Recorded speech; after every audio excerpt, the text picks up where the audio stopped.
Barbersville, Florida. Here they come out for green flag, we're underway. The leaders are running strong in a stock car race at Volusia County Speedway. Stretch, nobody giving up an inch. They have no idea that racer Tim Senek is about to risk everything to catch them. Eller squeaks by, visit. The driver makes his move, and then Damn through. They come. Somebody went on turn number 3. Car has left the racetrack upside down. Red flag is out. My God, who the hell was that? Come on. emergency crews speed toward the trees. In the darkness, no one is sure if Tim is dead or alive. Down 21 damn dance. Tim's car is launched off a guardrail. The impact sends him hurtling through the air.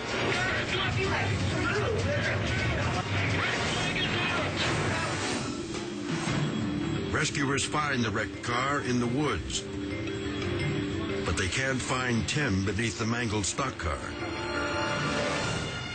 Incredibly, he managed to crawl out through the broken window. He's up and walking around. I could have had a spinal injury of some kind. At that moment, the most important thing to me was getting out of the car, because if the car exploded, it didn't matter if I was hurt or not. Tim's terror starts when he sideswipes another racer. I braced for the guardrail impact. I seen the guardrail coming, and I knew this was going to hurt. Instead, he soars over the guardrail, rolling into the trees. Not only does Tim cheat death, he walks away.